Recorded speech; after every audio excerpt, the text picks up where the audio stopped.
Nah, sementara kan sampai sekarang mungkin teman-teman belum dapat formatnya ya, laporannya mau seperti apa. Nah, hari ini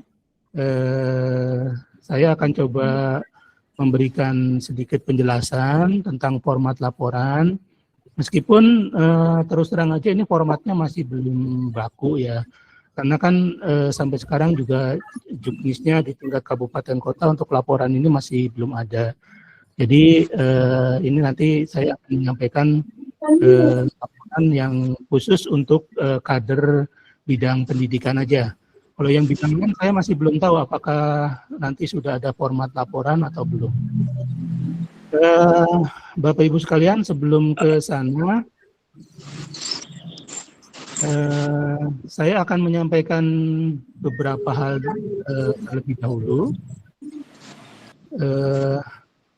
Ini mengulang yang kemarin sebetulnya di workshop sudah disampaikan cukup banyak ya. Nah, hari ini kita coba menyampaikan ya ringkasannya lah. Hal yang mungkin penting Bapak Ibu ketahui selaku kader Posyandu bidang pendidikan. Ini hanya sedikit, nggak banyak, hanya 5 slide tentang tugas kader Posyandu bidang pendidikan. Kemarin sudah di-launching di Kota Tegal untuk Posyandu 6 SPM oleh Pak Wali, kemudian Bu Wali juga hadir, pementingan ditanya oleh Bu Wali.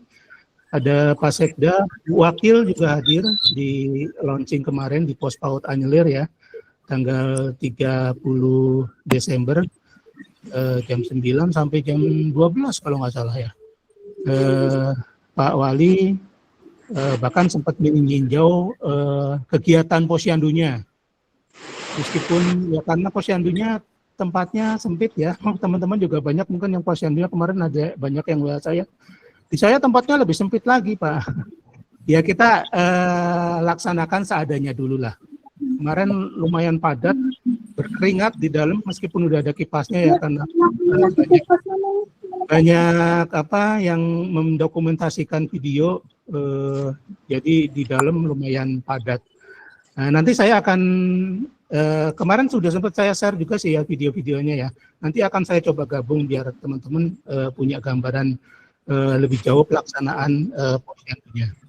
Nah, ini saya akan coba bawakan yang dasar dari pelaksanaan Posyandu 6 SPM ini, yaitu Permendagri nomor 13 tahun 2024 tentang pos pelayanan terpadu. Ini aturan yang terbaru, mencabut aturan-aturan yang sudah ada. Ini new Posyandu ya, Posyandu yang baru. Kita melayani bukan hanya bidang kesehatan, tapi juga ada bidang sosial, bidang pendidikan, Trantipum Limnas, kemudian juga pekerjaan umum dan perumahan rakyat ya. Ada 6 bidang di samping bidang kesehatan. Bidang kesehatannya tetap berjalan seperti biasa. Ya, ada tambahan 5 bidang. Sebetulnya kalau Bapak Ibu ingat di waktu-waktu yang lalu pun sebetulnya Posyandu itu juga memberikan layanan itu ya. Kayak Pos PAUD itu kan lahirnya juga dari Posyandu. Bina Keluarga Balita, kemudian juga banyak layanan sosial juga tadinya di Posyandu ada layanan itu. Cuma memang belum dikhususkan. Meskipun ketentuannya sudah ada, tapi pelaksanaannya masih banyak berjalan sendiri-sendiri ya. Kalau Bapak Ibu lihat kondisi sekarang kan Pos PAUD rata-rata juga sudah berjalan sendiri di luar Posyandu. Sepertinya sudah tidak ada keterkaitan gitu antara PAUD dengan Posyandu. Nah, dengan peraturan yang baru ini, Permendagri yang baru ini, semua layanan yang masuk dalam standar pelayanan minimal itu Posyandu menjadi pintu masuknya. Masyarakat bisa mengakses layanan SPM di Posyandu. Nah, di pasal 1 nomor 8 tentang ketentuan umum ya, saya akan bacakan tentang kadernya, tugasnya kader. Kader Posyandu atau selanjutnya disebut kader adalah anggota masyarakat yang bersedia mampu, dan memiliki waktu. Jadi memang kriteria kader ini sebetulnya ya ya anggota masyarakat yang bersedia menjadi kader, makanya ya sukarela sih sebetulnya penunjukan dari lingkungan, biasanya dari masyarakat menunjukkan mengangkat kader yang bersedia untuk menjadi kader. Mampu artinya ya nanti kalau belum sama sekali terlibat di Posyandu, nanti kita bisa adakan pelatihan mungkin atau informasi atau mungkin workshop atau apa yang kemarin, seperti yang kemarin sudah kita laksanakan. Dan juga memiliki waktu. Nah ini kadang kan banyak yang orang bersedia, banyak orang yang mampu, cuma waktunya betul-betul sosial ya untuk masyarakat ya. Tugasnya itu untuk membantu kepala desa atau lurah dalam pemberdayaan masyarakat, ikut serta dalam perencanaan, pelaksanaan pembangunan, serta meningkatkan pelayanan masyarakat di desa atau kelurahan berdasarkan standar pelayanan minimal. Jadi itu kader. Kader itu definisinya atau pengertiannya secara umum itu seperti itu. Satu, mereka yang mau tentunya. Kemudian yang mampu dan memiliki waktu untuk membantu dalam pemberdayaan masyarakat. Ini menurut Permendagri 13 tahun 2024. Jadi memang ya sifatnya sukarela. Nah, ini tugas kader secara umum, seluruh kader, baik itu kader bidang pendidikan maupun bidang yang lain. Yang pertama itu melaksanakan pelayanan sesuai bidang layanannya. Nah, nanti saya akan buka di bidang pendidikan itu layanannya apa saja. Mempersiapkan tempat pelaksanaan Posyandu. Nah, ini jadi meskipun kadernya sudah dibagi sendiri-sendiri ya, di pendidikan ada, di kesehatan ada, ketika mau pelaksanaan Posyandu ya kita bareng-bareng lah, bareng-bareng dengan kader yang sudah ada untuk mempersiapkan tempat pelaksanaan Posyandu. Yang ketiga, melaksanakan pendataan dan identifikasi pelayanan Posyandu sesuai dengan standar pelayanan minimal. Jadi kalau di sini tugas kadernya itu bukan hanya memberikan pelayanan di Posyandu pada saat hari buka ya, tapi juga bisa melakukan pendataan dan identifikasi pelayanan Posyandu yang sesuai dengan standar. Nanti kita lihat apa saja standar pelayanan minimal di bidang pendidikan ini. Nah, ini masih terbatas sebetulnya SPM yang bisa diberikan layanan. Nah, nanti kalau di workshop kemarin sebetulnya saya sudah cukup banyak ya memaparkan ya. Nah, nanti di sini akan coba tak sampaikan yang ada sampaikan kembali yang ada di Permendagri yang baru ini. Kemudian tugas yang lain itu melakukan komunikasi, memberikan informasi dan edukasi sesuai standar pelayanan minimal. Jadi kader sebetulnya tidak hanya harus menunggu warga atau klien atau yang datang ke Posyandu ya, tapi dalam melakukan komunikasi dan memberikan informasi itu dan juga edukasi bisa saja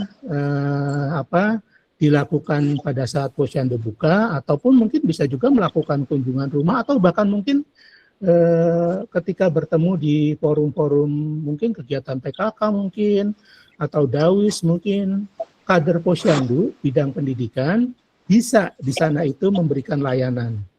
Entah layanannya bentuknya komunikasi atau informasi atau bahkan edukasi tentang pendidikan. Itu kader bisa melakukan tugasnya di sana.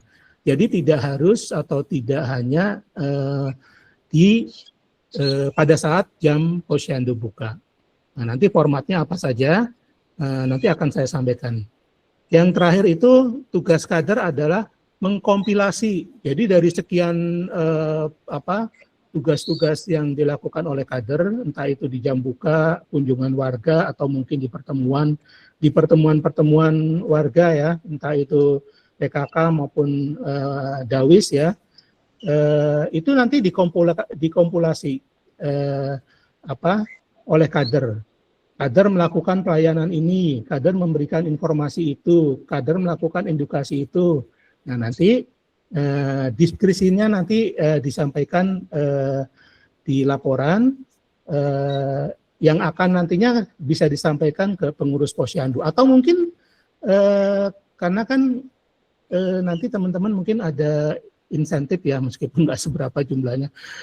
Kalau insentif itu kan biasanya nanti ada SPJ, ada tanda tangan. Nah, kalau teman-teman SPJ tanda tangan tapi melaksanakan tugas tapi tidak ada bukti pelaksanaan tugasnya, tidak ada laporannya, itu kan nanti kemungkinan akan menjadikan pertanyaan.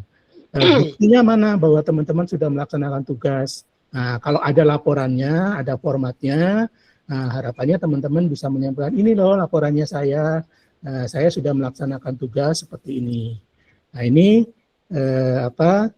tugas-tugas kader secara umum ini bisa saya sampaikan seperti ini. Nanti materinya saya share juga ke teman-teman. Kemudian selanjutnya tugas posyandu. Nah, ini tugas posyandu khusus bidang pendidikan ya. Tugas posyandu khusus bidang pendidikan. Kalau tugas posyandu secara umum itu ada di pasal 2 ayat 1 Permendagri. Itu membantu kepala desa, lurah melakukan pemberdayaan masyarakat, ikut serta dalam perencanaan dan pelaksanaan pembangunan, serta meningkatkan pelayanan masyarakat di desa atau kelurahan. Sama dengan tugas kader yang tadi di depan yang sudah saya sampaikan. Nah, khusus untuk tugas posyandu dalam bidang pendidikan saat ini, itu meliputi dukungan kepada pendidikan anak usia dini yang pertama. Yang kedua, identifikasi ketersediaan dan pengelolaan perpustakaan desa. Yang ketiga atau huruf C, penguatan pemanfaatan literasi digital. Dan yang keempat, identifikasi penyediaan alat peraga edukasi. Nah, di pendidikan anak usia dini apa saja? Di antaranya kan tadi di tugas-tugas kader disampaikan ada melakukan pendataan. Nah, di pendidikan anak usia ini teman-teman kader juga bisa saja berdasarkan data yang ada di posyandu sekarang. Kira-kira yang berkunjung posyandu itu ada nggak ya yang usia 6 tahun tapi belum sekolah di PAUD? Nah, itu menjadi target dari teman-teman kader posyandu. Oh, sepertinya ada nih putranya atau putrinya Bapak Ibu ini itu usianya sepertinya sudah 6 tahun kalau di data kami. Dia belum ikut PAUD misalnya. Nah, itu bisa menjadi target pelayanan untuk kader posyandu. Kader posyandu bidang pendidikan bisa memberikan informasi, bisa memberikan edukasi mungkin. Ayo tahun depan yuk kita sekolah di PAUD yuk. Nah, PAUD-nya mana saja? Nah, nanti kita juga bisa berjejaring dengan PAUD yang ada di wilayah kita. Saya sudah buatkan grup perkelurahan ya. Nah, mudah-mudahan nanti di situ ada kader-kader atau ada dari PAUD di sekitar wilayah Ibu yang berkenan untuk bergabung, sehingga di sana kader posyandu juga bisa mendapatkan informasi tentang pelayanan anak usia dini dari guru-guru PAUD atau kepala sekolah PAUD. Itu untuk layanan tentang pendidikan anak usia dini. Identifikasi ketersediaan dan pengelolaan perpustakaan desa atau kelurahan ya. Nah, teman-teman kader bidang pendidikan bisa saja mengidentifikasi atau di lingkungannya itu ada nggak kira-kira yang punya perpustakaan, atau mungkin kalau nggak ada perpustakaan, pojok baca mungkin, atau taman bacaan mungkin. Biasanya di PAUD-PAUD itu ada pojok baca. Ada pojok baca. Nah, itu teman-teman bisa melakukan identifikasi di sana, bagaimana pengelolaannya, jumlah bukunya berapa. Nah, dari hasil identifikasi itu bisa juga menjadi bahan untuk teman-teman kader untuk memberikan edukasi atau informasi kepada masyarakat di lingkungan posyandu teman-teman tentang adanya pojok baca di PAUD tersebut, bagaimana cara mengaksesnya mungkin, atau mungkin di tempat ibadah, mungkin di masjid, di musola, biasanya kan ada ya apa ya perpustakaan kecil atau mungkin tempat bahan bacaan yang ada di tempat ibadah. Itu kita bisa berinformasikan kepada masyarakat. Atau mungkin juga nanti misalnya kalau mungkin saya nanti bisa mengundang dari pihak perpustakaan, mungkin bisa menyampaikan dari pihak perpustakaan bagaimana caranya mendirikan perpustakaan desa atau pojok baca atau taman bacaan. Jadi sebetulnya lumayan luas tentang identifikasi ketersediaan dan pengelolaan perpustakaan desa ini. Banyak hal yang nanti secara bertahap lah nanti akan kita sampaikan. Tapi diantaranya tentang identifikasi ketersediaan perpustakaan ini, Bapak Ibu Kader bisa menyampaikan seperti itu. Jadi identifikasi di pos PAUD atau di satuan pendidikan yang ada perpustakaannya mungkin, dan menyampaikan informasinya ke masyarakat. Yang selanjutnya tugas Posyandu, tugas kader Posyandu bidang pendidikan ya, itu penguatan pemanfaatan literasi digital. Nah ini sebetulnya hal yang cukup baru ya, atau yang di masyarakat mungkin belum terlalu populer ya tentang penguatan dan pemanfaatan literasi digital. Meskipun sebetulnya di masyarakat kewaspadaan kita terhadap atau pentingnya pengetahuan masyarakat tentang literasi digital itu sebetulnya sudah ya lumayan urgent ya. Mungkin di waktu-waktu yang lalu Bapak Ibu sering atau mungkin bahkan sampai sekarang ya, kalau di grup WA itu ada yang suka share-share sembarangan link, entah dapat dari mana yang linknya nggak jelas gitu ya. Linknya bukan link yang resmi, link yang ya sebetulnya kalau diklik nantinya bisa berbahaya untuk perangkat atau data identitas atau data pribadi pengaksesnya. Itu salah satu bagian dari literasi digital yang bisa kita sampaikan. Kita juga bisa menyampaikan tentang literasi digital, tentang ya anak-anak kita dalam menggunakan gadget diharapkan bisa lebih bijaksana, tidak sehari-hari misalnya menggunakan laptop atau handphone ya, atau ibu-ibu biasanya mungkin kalau sudah hobi lihat TikTok ini biasanya nggak berhenti ini. Indahnya scroll terus kadang sampai berjam-jam. Nah, itu bagaimana kita bisa bijaksana menggunakan perangkat digital. Nah, ini salah satu materi yang bisa kita sampaikan di penguatan dan pemanfaatan literasi digital. Nah, nantinya kita akan kembangkan lagi lebih jauh. Nah, syukur-syukur nanti kita bisa melibatkan dari Kominfo, mungkin bisa memberikan paparan yang lebih jauh tentang penguatan dan pemanfaatan literasi digital. Nah, yang terakhir di tugas bidang pendidikan ini adalah identifikasi penyediaan alat peraga edukasi. Nah, kalau alat peraga edukasi kan sebetulnya ya banyaknya di sekolah ya. Nah, ya bolehlah kita nanti identifikasinya sementara di sekolah. Nah, syukur-syukur suatu saat mungkin alat peraga edukasi bisa saja ada di Posyandu misalnya. Kalau misalnya kita ternyata bisa menyediakan alat peraga edukasi di Posyandu. Nah, nanti banyak hal yang mungkin yang masih banyak perlu kita kembangkan. Nah, saya sementara ini hanya menyampaikan yang pokok-pokok saja, ya sebagai bekal teman-teman untuk bertugas di tahun depan ya, bulan depan lah paling. Nah, nanti kita bisa diskusi lebih jauh lagi, kira-kira mungkin apa yang perlu dikembangkan lebih jauh. Ini sebetulnya belum semua SPM kami sampaikan. Tapi setidaknya 4 poin ini yang perlu teman-teman ketahui.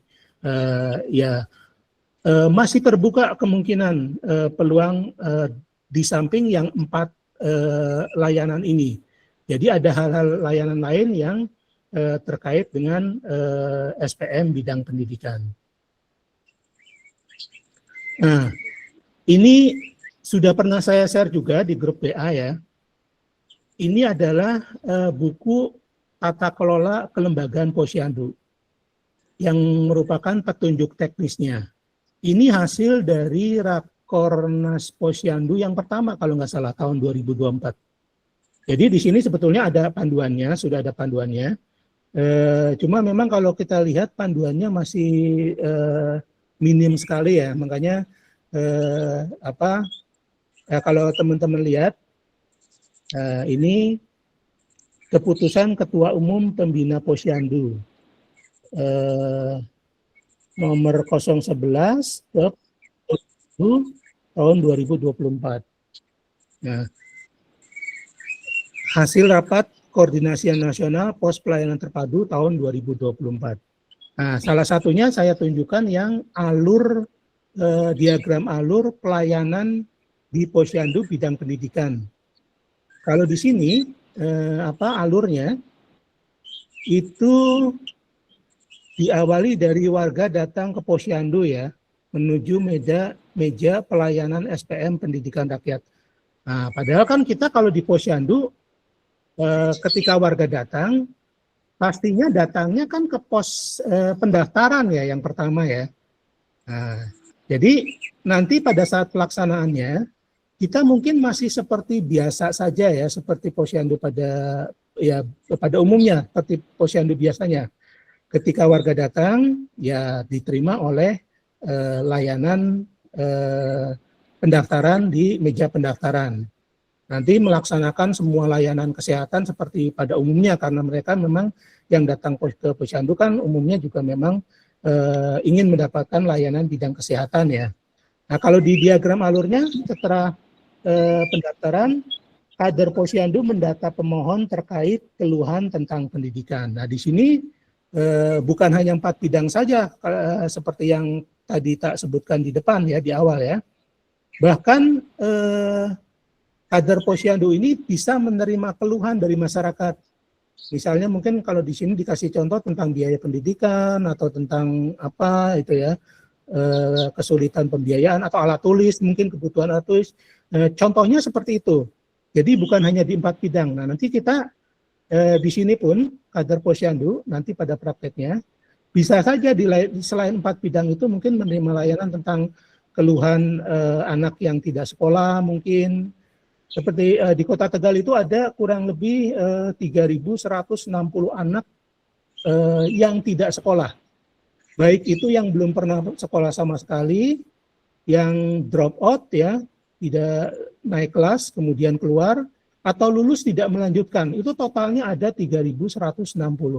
Nah, ini datanya masing-masing kelurahan ada di operator kelurahan. Jadi di tiap kelurahan itu ada operator aplikasi ATS. Nah, di teman-teman operator kelurahan ini itu ada daftarnya, siapa by name by address warga masyarakat yang tidak sekolah. Baik itu yang belum pernah sekolah, kemudian drop out maupun lulus tidak melanjutkan. Nah, ini nanti bisa menjadi target juga teman-teman kader Posyandu.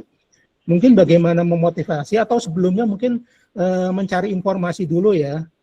Kenapa kok sampai tidak sekolah, mungkin alasannya apa. Nah, ini bisa menjadi target teman-teman kader Posyandu. Bahkan kalau bisa memungkinkan bisa mengajak kembali anak-anak yang tidak sekolah untuk kembali bersekolah. Bersekolahnya tidak hanya saja di formal. Di kita itu di Indonesia selain pendidikan formal, SD, SMP, SMA, itu juga ada pendidikan non formal yang ijazahnya setara atau sama persis dengan pendidikan formal, yaitu di pusat kegiatan masyarakat atau di sanggar kegiatan belajar masyarakat. Programnya ada program paket A, paket A itu setara SD, paket B setara SMP, paket C setara SMA. Itu ijazahnya sama kalau sekarang antara yang kejar paket sama dengan yang sekolah formal.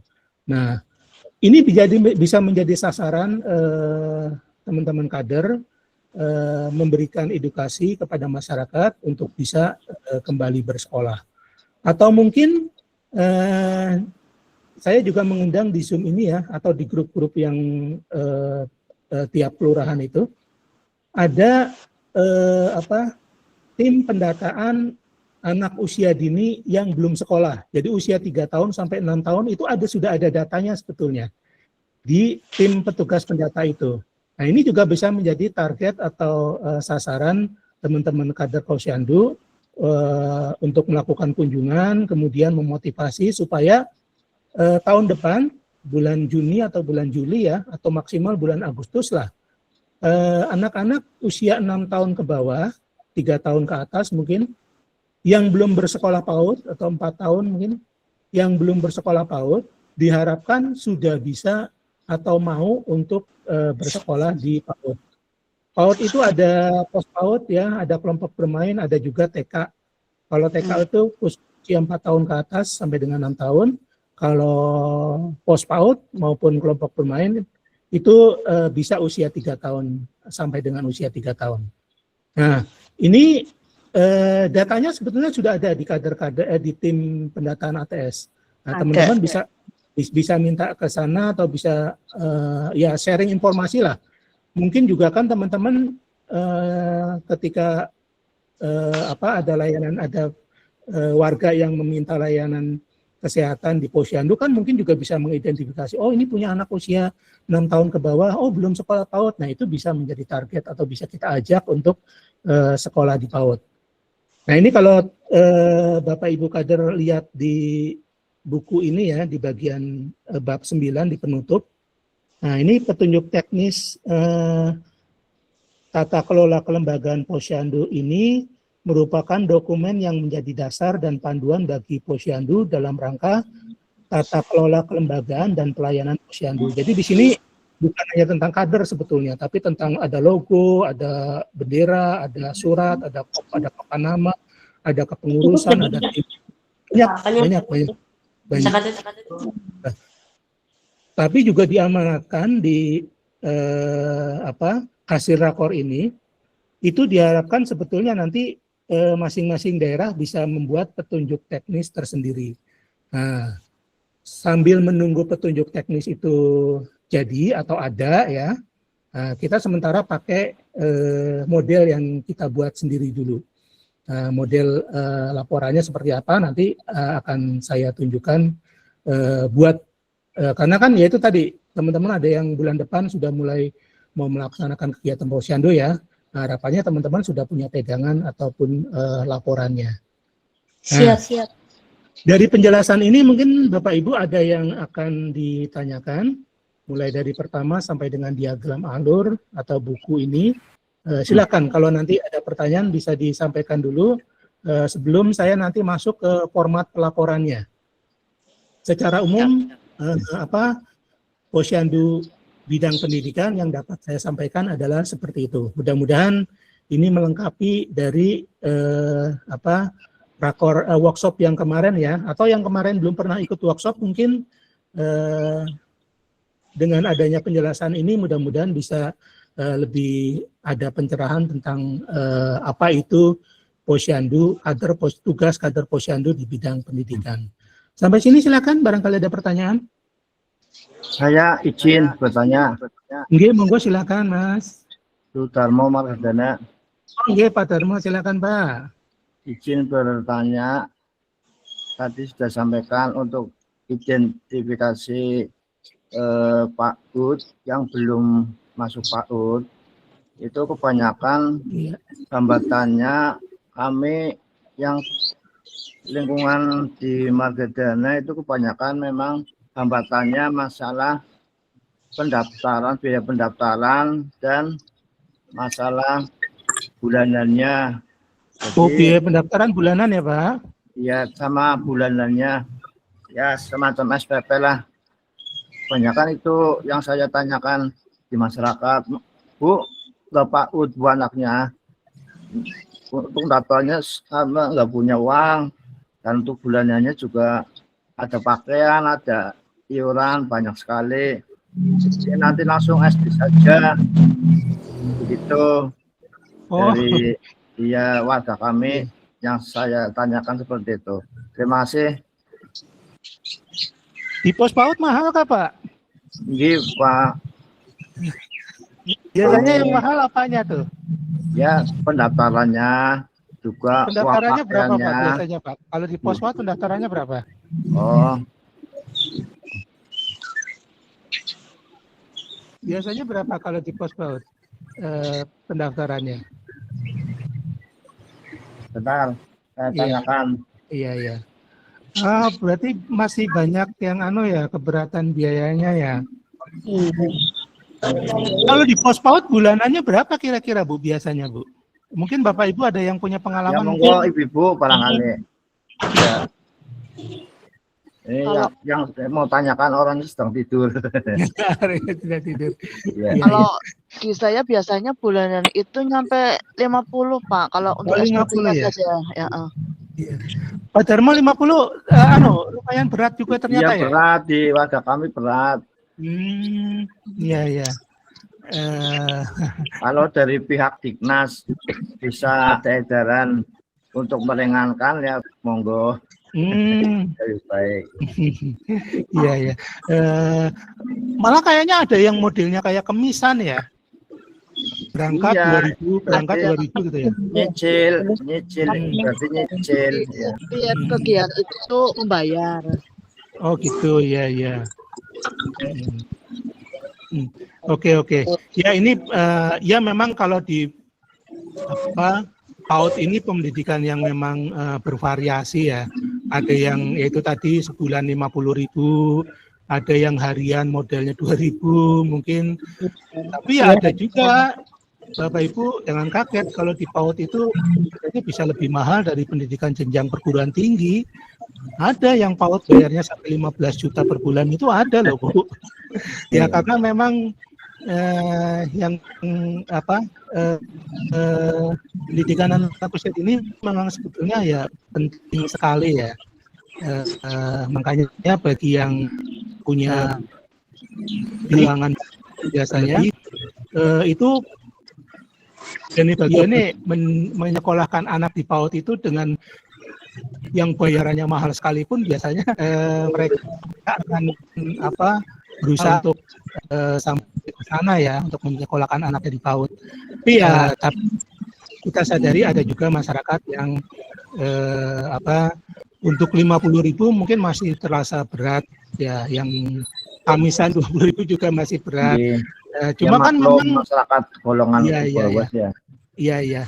Ya itu mungkin nanti bisa jadi pertimbangan barangkali nanti dari Dinas Pendidikan bisa menyediakan PAUD yang cuma nanti kalau PAUD-nya ada yang biayanya lebih murah, nanti larinya ke PAUD yang murah lagi semua.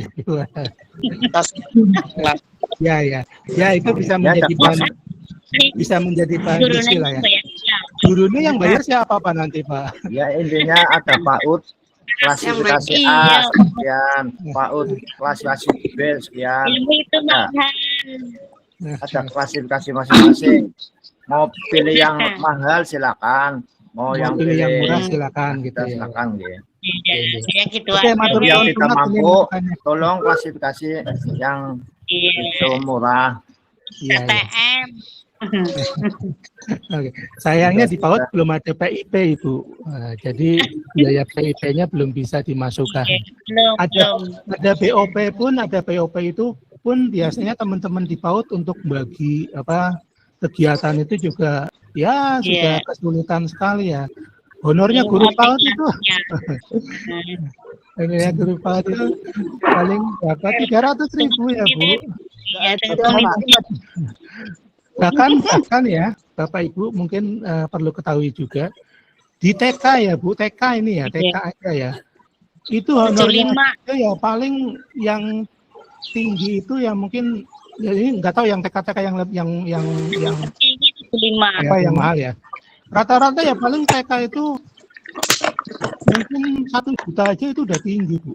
Paling hanya beberapa TK yang mungkin bisa memberikan honor guru sampai 1 juta. Jadi memang ya kita perlu banyak berbenah lah memberikan layanan PAUD ini ya betul seperti yang tadi disampaikan memang ada kita tidak bisa menyamaratakan semua layanan dengan biaya yang sama ya. Ya terima kasih sekali ini masukannya Pak Darmo nanti bisa jadi bahan pertimbangan untuk pelembagaan PAUD. Yang lain silakan mungkin ada pertanyaan yang lain. Saya Pak, Nggih, monggo Ibu, silakan. J, saya dari Posyandu Bali Pak, ini mau tanya, kendalanya gini Pak, di saya memang banyak warga yang anak yang usia putus sekolah itu banyak sekali, Nggih, Ibu. memang minus lah istilahnya dari keluarga yang tidak mampu.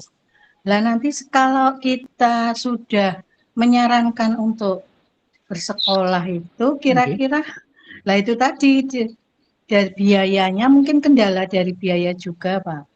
Itu.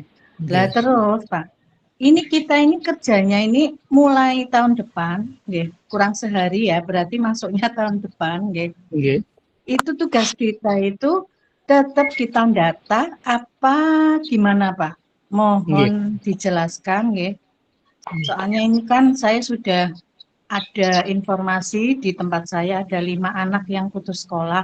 Oh, itu nggih, Pak. Bu. Nggih. Monggo Pak. Nggih, Bu Dian. Matur suwun pertanyaannya. Nanti mungkin kita akan spill informasi ya di grup mungkin tentang PKPM ya, Pusat Kegiatan Belajar Masyarakat. Bagaimana pembiayaan di sana, berapa pembelajaran di sana, modelnya seperti apa. Nanti secara bertahap kita akan, mungkin juga kita mau bisa buat Google Meet seperti ini khusus untuk teman-teman dari PKPM nanti menyampaikan informasi tentang di PKPM. Karena kan kalau anak tidak sekolah kan untuk mengembalikan lagi ke sekolah formal, ya mungkin masih bisa, mungkin kalau usianya memang masih memungkinkan. Karena kan kalau di sekolah formal kan biasanya SPP dan lain-lain gratis, tapi nanti kegiatan yang lain barangkali ada pembiayaan ya. Ya, kalau di PKPM, nah nanti saya akan coba cari kesempatan kita Google Meet seperti ini lagi tentang kegiatan di PKPM, berapa biayanya, kemudian ya model pembelajaran seperti apa, apakah harus ikut kegiatan yang ada di PKPM. Nanti kita coba akan sosialisasikan ke Bapak Ibu kader sebagai bekal untuk memberikan pelayanan kepada masyarakat.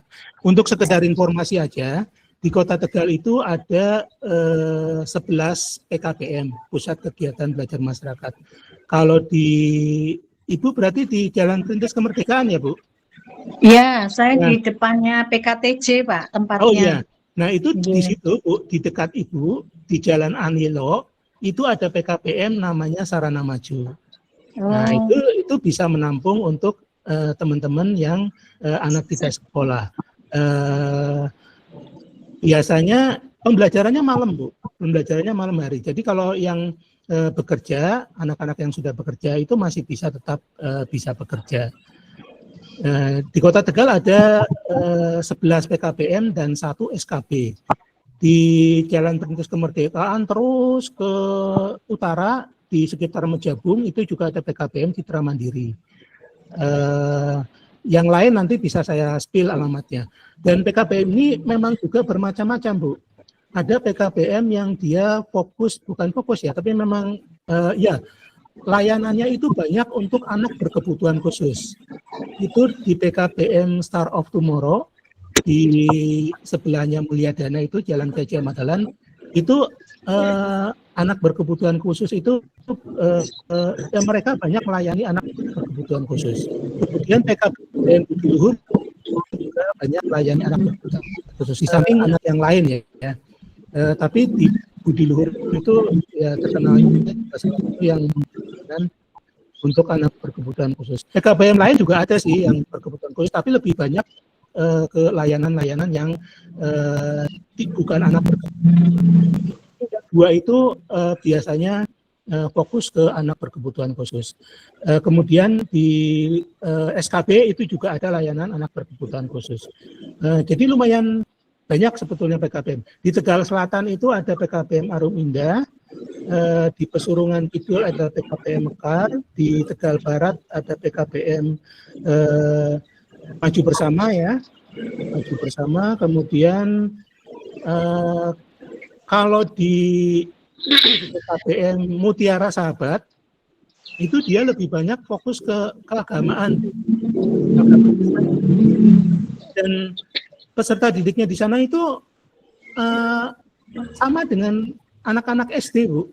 Jadi paket A usianya bukan usia yang dewasa, justru banyak yang usianya usia SD itu di Mutiara Sahabat. Jadi memang bermacam-macam ya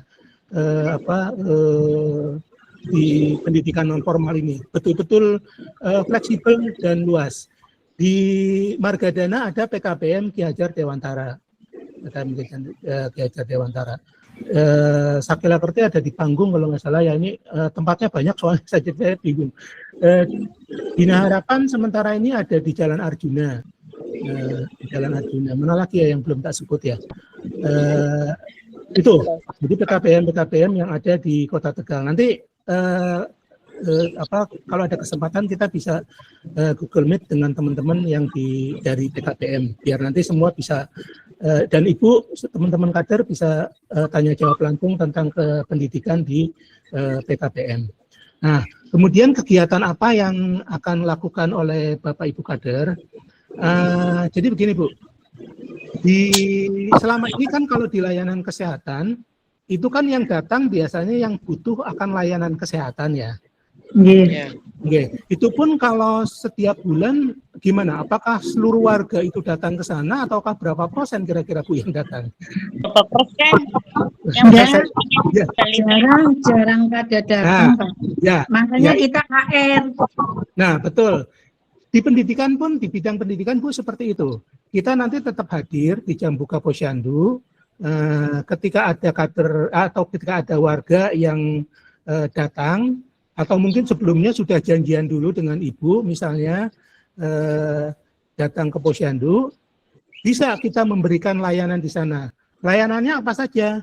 Layanannya ya bisa berupa informasi, bisa berupa komunikasi. Informasi misalnya di Kota Tegal ada yang saya ceritakan tadi, ada PAUD ini, anak usia 6 tahun diharapkan bisa sekolah PAUD. Karena kan sekarang itu kita sebetulnya wajib belajar itu sekarang, itu sudah wajib belajar 13 tahun.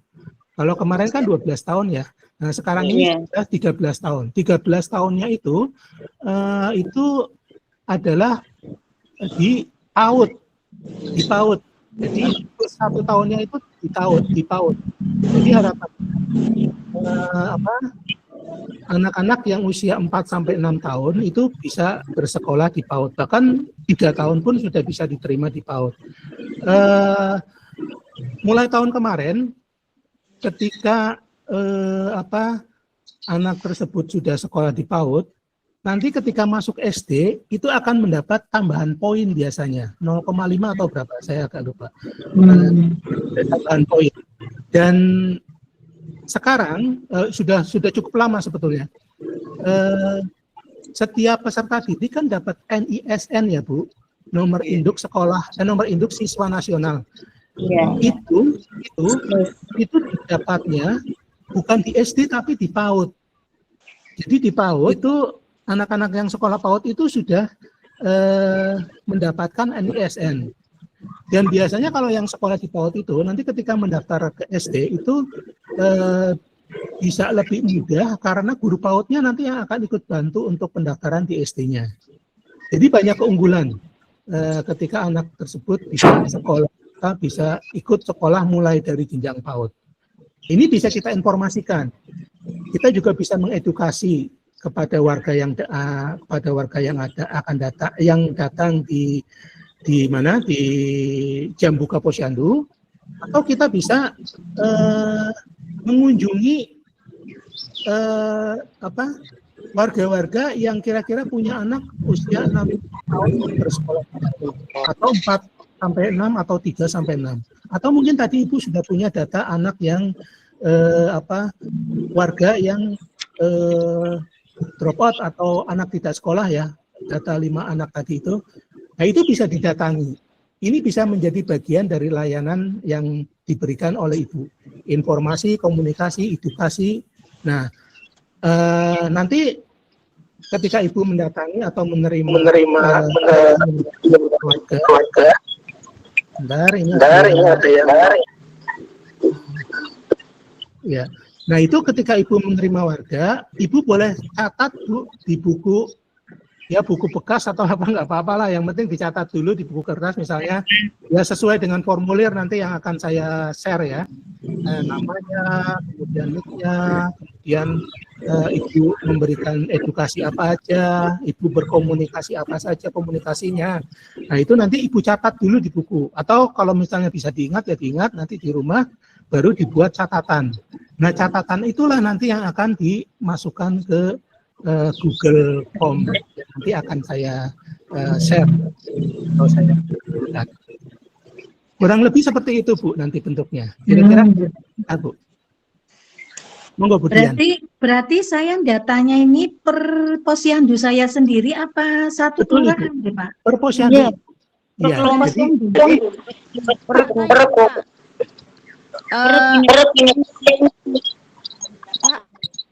Ya, jadi hanya warga posyandu saja, Bu, tidak melebar ke warga yang lain. Oh, gitu. Biar posyandu, ya. Makanya halo Pak, saya nanya bentar ya Bu Reti ya. Feedback Ibu. Bu Reti nun sewu dimatikan dulu ininya, nanti nge-feedback. Ya Bu. Ya Bu. Nun sewu ini. Selesai Pak. Sebentar ya. Bentar. Ya. Begitu ya Bu Dian. Jadi warga yang kita layani adalah warga yang ada di posyandu kita saja. Iya. Siap. Oke. Demikian Bu Dian. J, Pak. Terima kasih Pak informasinya. Ada yang lain silakan. Dilanjut yang lain. Silakan, ada yang lain. Bu Reti monggo, asal tadi mic-nya harusnya jangan di ini, biar nggak feedback. Yang lain monggo silakan. Tanya Pak. Iya.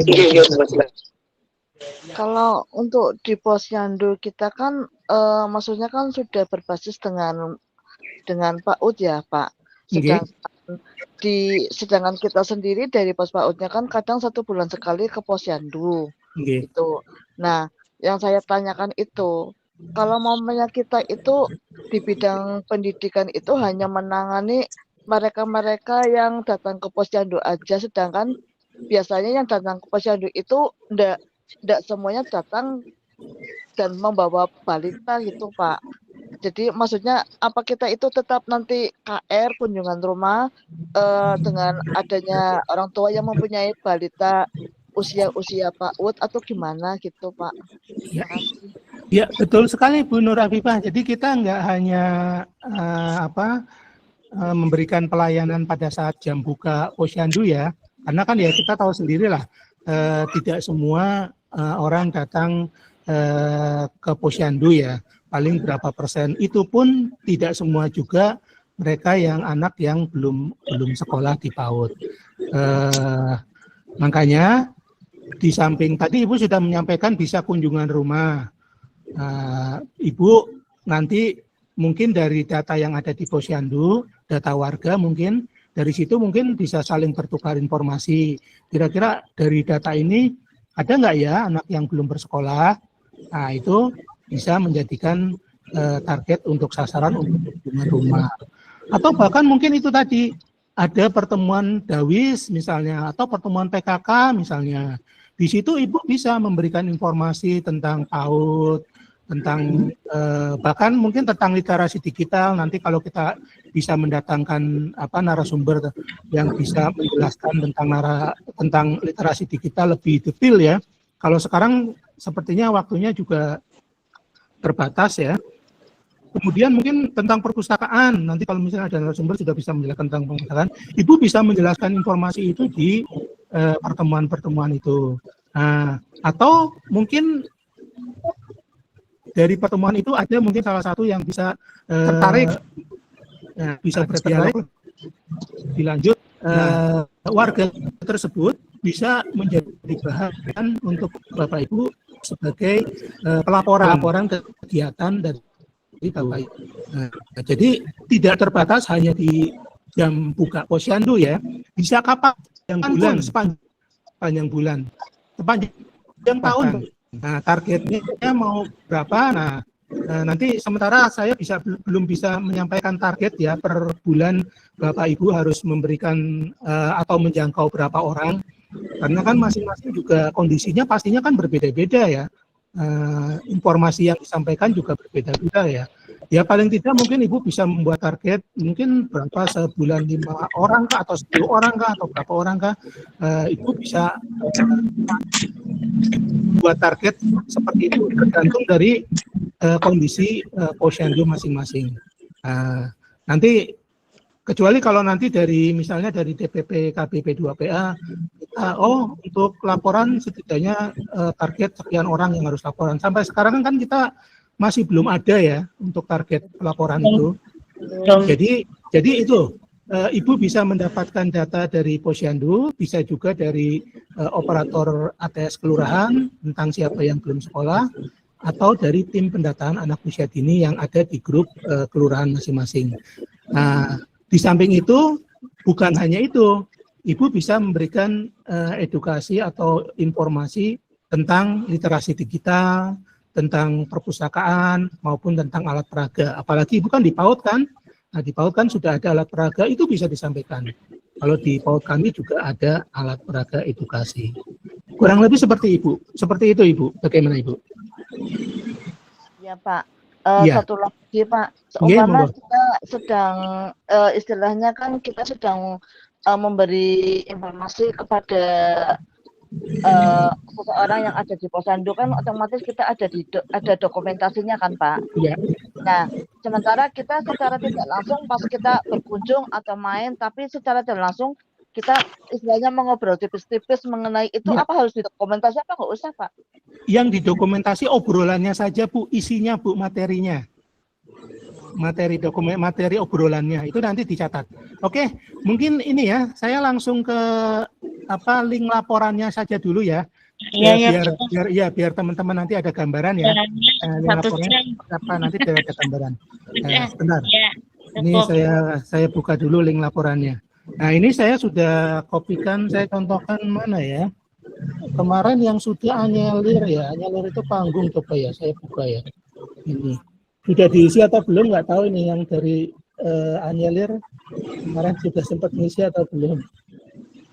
Nah, ini saya bukakan. Bentar.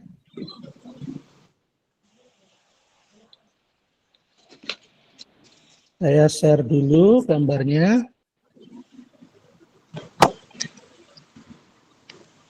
Ini masih yang ini ya.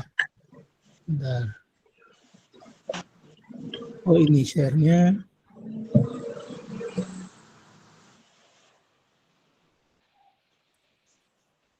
Nah, ini sudah kelihatan kah? Belum. Ada kelihatan. Ini link Google Form-nya. Nanti akan teman-teman entry-kan atau isikan di Google Form-nya. Itu seperti ini. Nama posyandunya.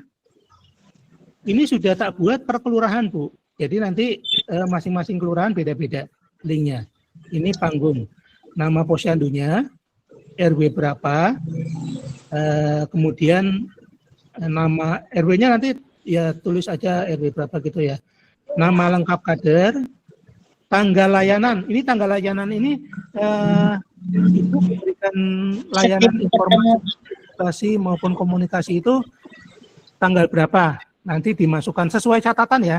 Jadi kan tadi saya cerita ya, Ibu jangan langsung ketika bertemu dengan warga, kemudian melakukan wawancara, tidak langsung dimasukkan ke Google Form, tapi dicatat dulu di buku bekas atau di apakah, ditulis dulu, Nah, yang perlu ditulis mungkin ini tanggal layanan mungkin ya. Nah, nama lengkap warga, nama lengkap ini kalau misalnya Ibu bertemu dengan warga yang punya anak yang tidak bersekolah, maka yang ditulis di sini nama lengkap warganya, nama lengkap anaknya ya Bu. yang tidak sekolah, bukan nama lengkap orang tuanya, karena nanti di bawah ada nama orang tuanya. Jadi kalau misalnya ibu bertemu dengan ya orang tua yang anaknya belum sekolah, nah ditulis nama anaknya, Bu. Nicknya juga nick anaknya. Pak. Bukan orang tuanya, karena nanti orang tuanya ada di bawah. Orang tuanya di bawah. Jadi ini nama lengkapnya anaknya ya. Anaknya, kemudian nick anaknya, kemudian juga tempat lahir anaknya, tanggal lahir anaknya, nama sekolah anaknya. Kalau anak itu pernah bersekolah. Kalau anak itu belum pernah bersekolah, maka cukup dikasih tanda strip aja seperti itu, Bu. Kalau dia belum pernah bersekolah. Kalau dia pernah sekolah, kemudian drop out atau sekolah lulus tidak melanjutkan, nama sekolahnya ditulis. Nah, kemudian kelasnya, kalau dia pernah kelas berapa. Kalau belum, cukup dikasih tanda strip aja. Nah, kalau sudah, kalau strip, saya rasa strip bisa ya. Kalau nggak bisa strip, ya nanti 0 mungkin bisa. Kalau misalnya strip ternyata nggak bisa, mestinya bisa ini. Nah, nanti kita uji coba lah. Kalau misalnya strip nggak bisa diganti dengan 0. Nah, atau strip ya. Nah, monggo. Ini nanti mau ditulis yang mana. Bisa sepertinya ini strip. Nah, nanti nama lengkap, nah dia ini, nama lengkap orang tua atau wali. Jadi yang di atas itu nama lengkap orang tua atau wali, yang di bawah ini nama orang tuanya yang kita ajak wawancara. Kemudian alamatnya di mana. Dan terakhir nomor WhatsApp-nya orang tuanya. Nah, itu kalau yang menjadi target layanannya adalah anak ya. Nah, bagaimana kalau yang menjadi target layanannya, misalnya kita ke pengurus masjid mau ngobrolin soal pojok baca atau taman bacaan atau perpustakaan masjid, gitu ya. Makanya kan yang jadi target kan orang tua ya. Nah, di sini yang ditulis ya bukan nama orang tuanya. Nah, di sini cukup dikasih tanda strip. Nah, yang di atas baru ditulis nama pengurus masjid itu misalnya. Pengurus masjid tulis. Ini kalau yang kita layani adalah misalnya pengurus masjid, kita memberikan informasi atau berkomunikasi tentang pojok baca atau taman bacaan atau perpustakaan masjid ya. Nah, ini nanti ini ya nama lengkapnya ya. Sebentar ke bawah. Ini ya nama lengkap warganya. Nah, ini yang ditulis bisa pengurus atau pengurus masjid atau musolanya. Nah, nama orang tuanya nanti dikosongi. Nah, sampai sini ada pertanyaan mungkin? Nah, kalau nggak ada, nah ini tadi yang saya sampaikan, deskripsi layanan. Itu yang tadi yang teman-teman obrolkan. Teman-teman kader ngobrolin apa dengan ibu yang punya anak tidak sekolah? Misalnya secara ringkas ibu bisa menyampaikan bahwa kami memberikan informasi tentang wajib belajar 13 tahun, wajib belajar PAUD gitu. Kemudian yang bersangkutan belum menyekolahkan anak di PAUD karena biayanya mahal misalnya, karena biayanya mahal. Tapi ya, kami sudah memberikan motivasi supaya orang tua tersebut akan menyekolahkan anaknya di PAUD tahun depan, misalnya tahun ajaran depan. Nah, kami sudah memberikan motivasi itu dan yang bersangkutan mau sekolah di PAUD. Misalnya seperti itu Bu narasinya. Jadi pakai bahasa ibu seenaknya, seluasnya. Yang penting mencakup obrolan apa saja yang Bapak Ibu sampaikan. Ibu ngegosip, gibah, bukan ngobrolin apa saja di situ dengan warga. Nah, ini nanti dituliskan saja di sini. Nah, untuk bisa menulis di sini kan Ibu nggak bisa langsung ditulis di ini ya, di Google Form ini kan ya. Ibu harus mengarang indah dulu kan ya di buku ya. Ibu silakan dulu di buku. Nah, nanti kalau sudah baru nanti dituliskan atau dimasukkan di Google Form. Sampai sini ada pertanyaan? Untuk kelasnya itu dikosongin, Pak. Untuk kelas, kalau misalnya anak tersebut pernah sekolah di SD, itu ditulis nama sekolah dan kelasnya. Tapi kalau anak tersebut belum pernah sekolah, maka bisa dikasih tanda strip, karena kalau kosong nggak bisa, Bu. Ada tanda merah-merah ini sih. Nah, ini nanti bisa di tanda strip, atau Strip atau kosong, Pak? Atau huruf 0 ya mungkin. Huruf 0 atau O mungkin, apalah, bisa lah. Ya, yang penting diisi nanti. Nah, ini kelasnya juga begitu ya, begitu. Strip boleh atau mungkin kosong boleh. Seluasnya tangan Ibu. Seluasnya tangan Ibu. Ya karena Bapak Ibu kader kan bervariasi ya. Bervariasi. Ada yang kayaknya sih banyak yang Gen Z ini kader-kader Posyandu. Kalau lihat wajah-wajahnya kan banyak yang masih muda-muda ya. Tapi kan banyak juga yang ya ada beberapa lah yang senior gitulah ya, yang senior beberapa. Ya banyaknya kan wajahnya muda-muda ya Bu, kalau dilihat dari wajahnya ya. Ya, jadi tapi tidak memungkiri juga ada yang senior, makanya saya buat Google Form-nya ini jangan laporannya buatnya jangan yang susah-susah lah, yang kira-kira mudah. Atau kalau misalnya yang senior-senior kesulitan, setidaknya kan nanti bisa dibantu oleh cucunya mungkin atau anaknya mungkin ya. Di Google Form-nya nggak terlalu sulit. Sampai di sini mungkin Ibu. Izin bertanya Pak Ale. Oke, monggo Bapak silakan. Maaf, saya kadernya pria sendiri apa ya? Ada kok Pak, banyak kok Pak. Apa-apa, ganteng dewek. Ini banyak kan ibu-ibu ya, cantik-cantik. Khawatir, Pak. Ya, mohon maaf. Ya, monggo Pak. Untuk pengisian di Google Form itu untuk sekali pertemuan atau di pertemuan itu ngisinya Google Form berapa kali bisa? Bisa Pak. Ya itu aja ya Pak. Iya betul. Ya, betul Pak, langsung tak jawab Pak. Jadi Bapak boleh ngumpulin dulu, ketemu kader, ngumpulin berapa kader, warga ya, berapa warga nanti ditulis boleh. Nah nanti kalau bisa sih ya seminggu sekali atau mungkin berapa, paling tidak 1 bulan lah ya, 1 bulan itu Bapak masukkan ke Google Form itu. Dan Google itu bisa diisi berulang kali Pak. Jadi ngisi satu warga, ada warga yang lain nanti diisi lagi gitu. Setiap bulan sepanjang tahun nanti seperti itu. Jadi bisa Pak diisi berulang kali. Maksimal berapa Google Form sebulan? Kalau warganya banyak boleh Pak. Kalau Bapak sanggup mengisi banyak Pak. boleh. Makin bagus. Sebanyak-banyaknya. Minim berapa? Berapa ya? Minimnya ya. 5. Gimana Pak? Gimana? Jangan 3 lah, masa 3 sih nanti warganya enggak. Kalau warganya banyak nanti enggak terentaskan semua. Jangan 3 lah. Ya sesuai dengan jumlah warganya lah ya. Sesuai dengan jumlah warganya. Presentasenya kan saya nggak hafal berapa persen. Kalau ternyata banyak, nanti kami akan pantau juga Bu, data-data yang ada di kami di wilayah Ibu itu ada nggak warga yang belum teredukasi tentang pendidikan. Nah itu nanti kami bisa informasikan ke Ibu, Bu, ke warga ini Bu, barangkali Bu perlu diberikan edukasi. Nanti Ibu bisa ke sana. Nah tapi Ibu juga di samping informasi dari kami juga bisa menggali informasi dari Posyandu, dari tim pendataan ATS maupun dari operator ATS kelurahan. Jadi pokoknya anak laporannya lah, aja khawatir. Orang bakal khawatir anggur pokoknya.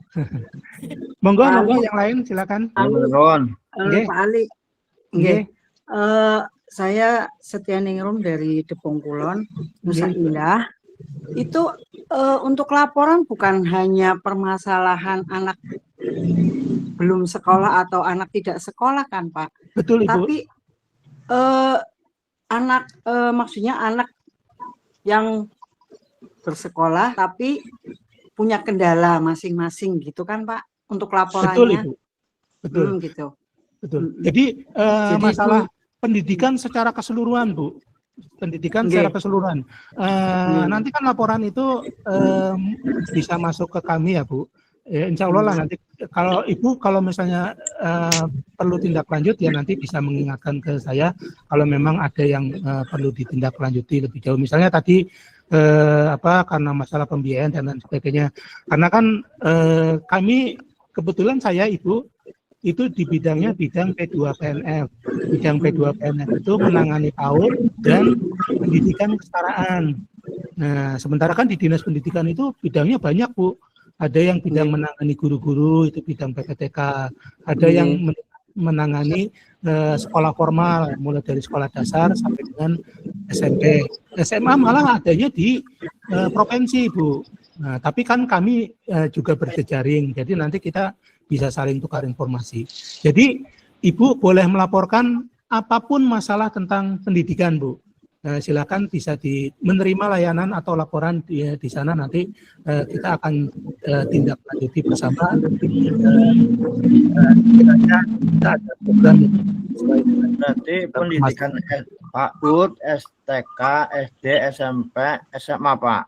Siap, betul Ibu, Bapak, betul Pak. Kalau tidak kuliah nggak masalah ya, Pak? Ya kuliah. Ya kuliah pun kalau memang ada pertanyaan, boleh Bu silakan disampaikan. Nanti kami akan teruskan ke yang berwenang, yang punya wewenang. Anak usia dini dan lanjutan pertama, nggih. Iya.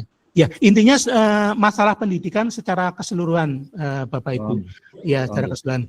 Karena ya itu tadi, kalau di Dinas Pendidikan Kabupaten Kota, itu sebetulnya menanganinya hanya SD, SMP, PAUD, dan pendidikan non formal. Cuma kan kita berjejaring dengan provinsi yang menangani pendidikan SLTA.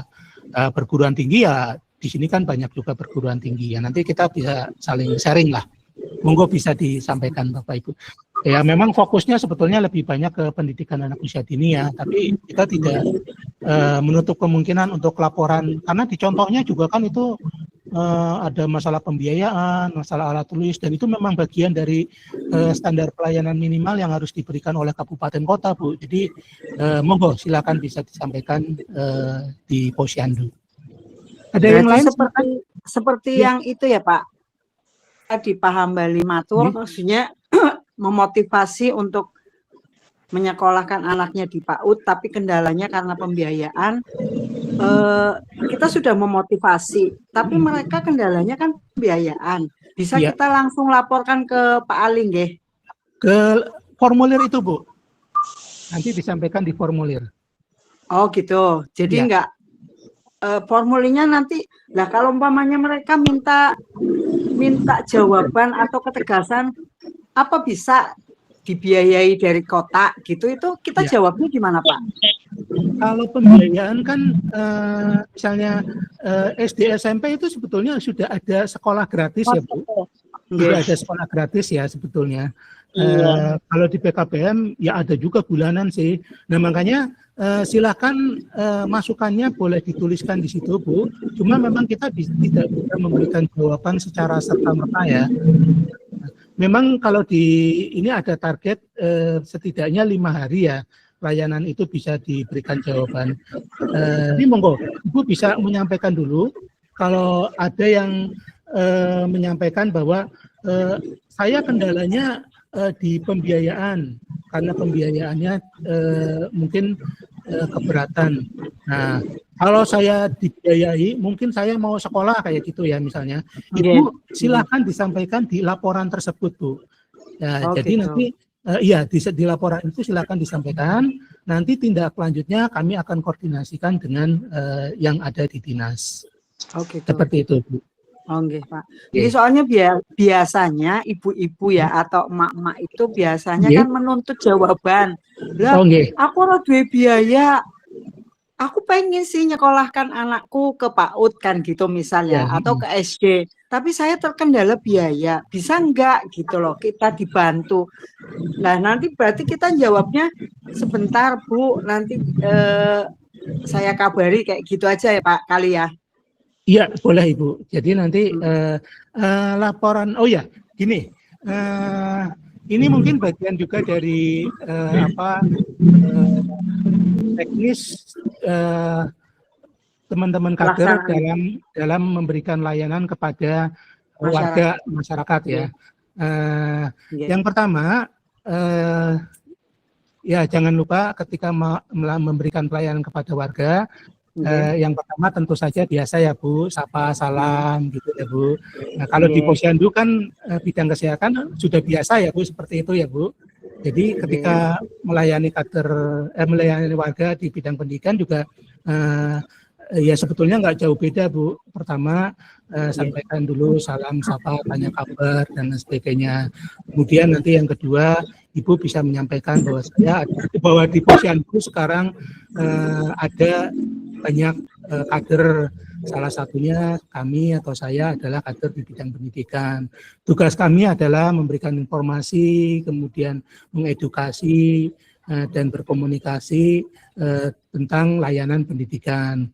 Kalau misalnya saya ada keluhan seperti ini, layanan pendidikan saya pengen sekolah tapi biayanya tidak ada. Nah, laporan dari warga semua nanti akan kami salurkan kepada OPD terkait Dinas. pada dinas. Mudah-mudahan ada program atau ada solusi yang bisa disampaikan untuk mengatasi permasalahan Ibu. Jadi tata uritnya setidaknya seperti itu Bu gambarannya. Jadi tidak ya kita tidak bisa menyelesaikan semua permasalahan ya. Kadang kan pegadaian juga mengatasi masalah belum tentu mengatasi masalah yang tapi tetap bermasalah ya Pak. Ya kita sama-sama lah pelayan masyarakat kadang tidak bisa bekerja sendiri. Kita tidak bisa menyelesaikan semuanya sendiri. Inilah pentingnya kita bersama-sama membuat jejaring. Dengan adanya teman-teman kader di masyarakat, kan layanan yang ada di kelurahan, yang ada di dinas, yang ada di kota, kabupaten, itu bisa cepat tersampaikan, bisa cepat feedbacknya itu bisa masuk dengan cepat, dengan lebih cepat lah, setidaknya dengan lebih cepat. Kurang lebih tombak nih Pak. Itu Bu, ya kurang lebih begitu. Kita yang penting bisa berbuat, berjejaring, tugasnya teman-teman kader, menerima laporan, menyampaikan informasi, mengedukasi ketika ada yang memang bukan kapasitas kader untuk bisa menyelesaikan, ya nanti akan kami teruskan ke OPD yang terkait. Kurang lebih seperti itu Ibu. Yang lain silakan Pak, informasi. Siap Ibu siap Ibu Indro. Halo Pak. Bu Nadine silakan. Saya Devi dari Kelurahan Tegalsari. Tulisannya Nadine Bu. Oh iya itu nama anak saya belum dihapus. Bagaimana Ibu? Itu terkait laporan, itu berarti kita mengisinya hanya jika ada kendala atau keluhan atau gimana Pak? Jadi tidak Bu, laporan itu setiap kita memberikan pelayanan kepada warga. Nah, memberikan pelayanan kepada warga itu kan bukan hanya bukan laporan ya Bu. Bisa saja Ibu memberikan, bisa saja Ibu ketemu warga memberikan edukasi. Nah, ketika Ibu memberikan edukasi itu apa yang Ibu sampaikan kepada siapa Ibu menyampaikan itu disampaikan ke laporan tersebut. Atau Ibu mungkin bisa berkomunikasi tentang perpustakaan musola misalnya, tadi saya berulang kali kasih contoh, itu bisa berarti Ibu berkomunikasi memberikan informasi tentang perpustakaan musola. Nah, warga tersebut atau pihak yang Ibu ajak komunikasi bisa menjadi bahan untuk laporan di Google Form tersebut. Jadi tidak hanya kendala Bu, ya memang saya tadi banyak menyampaikan contoh kasus anak tidak sekolah ya. Karena memang di Kota Tegal ini, Bu, terus terang aja 3.160 Bu anak tidak sekolah itu jadi PR banget buat kita untuk menyelesaikan. Makanya saya berulang kali ngasih contohnya anak usia dini. Tapi sebetulnya tadi bukan hanya anak usia dini, pendidikan secara keseluruhan. Baik itu kendala, informasi, edukasi, komunikasi, itu bisa menjadi bahan laporan dari Bapak Ibu kader Posyandu bidang pendidikan. Seperti itu Ibu. Oh, enggak Pak. Berarti setiap kita melakukan pelayanan gitu ya Pak, ada komunikasi, berarti harus dilaporkan melalui Google Form. Bisa dilaporkan, ya bisa dilaporkan. Yang lain silakan. Pak. Ada lagi? Ya, ini Ibu, Bapak Ibu, ketika Bapak Ibu membuat laporan seperti ini, itu nanti akan masuk ke sini, nanti akan saya tunjukkan sebentar. Jadi Ibu sekali laporan, itu nanti bisa menghasilkan banyak formulir. Ibu cukup entry di sini, nanti laporan itu akan terkumpul di Google Sheet, kemudian juga nanti bisa dicetak bentuk PDF. Nah, jadi kalau nanti misalnya dibutuhkan, misalnya saya juga nggak tahu ya nanti bagaimana permintaan dari yang akan memberikan insentif. Kalau ada permintaan bentuk laporannya seperti apa. Nah, dengan Ibu entry Google Form itu, saya nanti bisa kirim ke Ibu laporan atau rekap dari laporan yang Ibu lakukan. Jadi cukup satu kali laporan itu, nanti laporan itu bisa digunakan kalau dibutuhkan ya, kalau nggak dibutuhkan. Tapi yang jelas laporan ini nanti bisa Ibu gunakan kalau misalnya dibutuhkan untuk kepentingan pelaporan perihal SPJ atau apa ya. Nah, itu nanti bisa digunakan ke situ. Dan laporan itu juga bisa kami rekap sebagai bahan kami untuk evaluasi lah kegiatan pendidikan di masyarakat itu sudah sejauh mana. Itu nanti bisa laporannya bisa terkumpul dengan sendirinya. Sampai sini mungkin ada lagi pertanyaan? Minta tolong Pak. Nanti kalau memang laporan ada yang belum masuk Pak, minta tolong untuk diingatkan. Oke, siap. Nggih. Dari mana di posyandu mana ini belum laporan kayak gitu Pak. Nyun sewu. Siap Ibu. Kebanyakan Ya barangkali ibu pelupa. Barangkali screenshot ya Bu. Nggih. Ingatnya Oke, Lombok siap. Putien. Iya. Oke, siap. Soalnya ibu-ibu itu yang dipikir banyak, jadinya enggak tiap hari kita buka HP Pak. Betul Ibu, betul. Minta tolong gitu aja nggih Pak. Nggih, siap Ibu. Nggih. Ada yang lain? Ya, Assalamualaikum Pak. Nggih, Waalaikumsalam Bu Nurjana, silakan. Jadi anyelir mintarakin satu. Nggih. Misalnya ada satu sasaran target itu udah diedukasi, tapi ternyata orang tuanya itu menyatakan kalau memang saya itu nggak berniat memasukkan anaknya ke PAUD. Dia memasukkannya langsung ke TK kayak gitu. Itu gimana Pak? Ya, itu jadi masukan Bu. Ibu yang penting satu, Ibu gali mungkin alasannya apa. Ya pengennya langsung ke SD, ya nggak apa-apa, silakan disampaikan bahwa memang pengennya ke SD. Yang penting Langsung Ibu ke sudah TK Pak. Iya, langsung ke TK misalnya. Ibu sudah memberikan edukasi bahwa kami sudah memberikan edukasi, tapi yang bersangkutan memang pengennya langsung ke TK. Ya, seperti itu aja, Bu. Ya mungkin karena kendala repot gitu antar jemputnya gitu ya Pak. Iya, bisa jadi. Itu bisa dinarasikan, Bu. Jadi di deskripsi layanan itu, Ibu bebas menarasikan sebebas-bebasnya. Yang penting semua dialog, semua komunikasi yang dilakukan komunikasikan di deskripsi laporan itu. Oke, matur nuwun. Siap, Ibu. Ada yang lain, silakan. Kalau tidak ada mungkin cukup dulu ya. Cukup Pak. Udah lumayan lama ini. Nanti Ibu nggak masak-masak kalau kayak gini. Makan siang udah. Siang Pak. Tadi janjinya 1 jam aja. Nah, itu iya betul kan. Ya, biasa kalau kita udah ketemu ini kadang ya ngelambiar kemana-mana. Ya sementara kita hanya bisa seperti ini ya Bu, belum ada pertemuan-pertemuan seperti kayak kemarin ya. Ya mudah-mudahan lah nanti tahun 2006 atau 2027 mungkin bisa lebih baik lagi. Amin. Saya sekali lagi terima kasih atas kehadiran Bapak Ibu di pertemuan ini. Mudah-mudahan tugas kita bersama di tahun 2026 ini bisa berjalan lancar, memberikan kontribusi terhadap dunia pendidikan di Kota Tegal maupun di Indonesia secara keseluruhan. Mohon maaf jika ada salah-salah kata, nanti kita bisa diskusi lebih lanjut di grup WA. Saya rasa mungkin itu dulu. Terima kasih sekali lagi. Saya tutup. Wassalamualaikum warahmatullahi wabarakatuh. Waalaikumsalam warahmatullahi wabarakatuh.